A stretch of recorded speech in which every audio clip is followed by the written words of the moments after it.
Hi there, this is Kitty from TBK Signs. I'm popping on here to show you how to tile a larger sublimation print than what your printer can output. My print currently is 22.9 inches. My paper size is 19 inches, so to be able to complete my project, I need to put this over 2 pages, but I don't want those white lines where the print doesn't match up. So you're able to do this with the Epson 7210. You should be able to do it with pretty much any other Epson, as well as probably other manufacturers.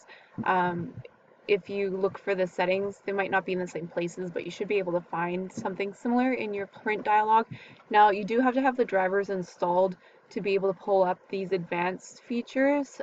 So if you just plugged and played the printer, and you don't have any of these features, just go to your manufacturer's website and download the drivers, and that will allow you to access all the features of your printer.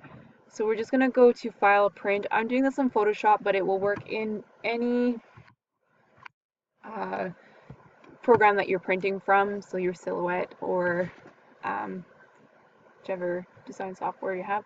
You're going to go to your print settings, and here you're going to go to your multi-page. So this is where we do it. It's your 2x1 poster, any of these poster prints is going to pull up. These 2 up and 4 up, you're not going to get the same settings, so you have to use any one of these. So you're going to have to calculate how many pages you're going to need for your design based on the size of what you've designed and your paper. That's for you to decide. Mine, I only need 2x1. And then you're going to go to your settings, and you're going to go click on this print cutting guidelines, and you're going to want to go with the overlapping alignment marks. That differs from the trim lines, is that the overlapping alignment marks is going to give you extra print on each page, so that if you cut your page not straight, you're still going to be able to align it up, because you're just going to have extra print. If you just trim line, you have to trim it specifically exactly to get it, and that's where you're getting your white lines, so you're not going to want to use that setting. So you go from there, you're going to go okay, you're going to print your documents, and then I'll show you how I line them up and how it goes from there.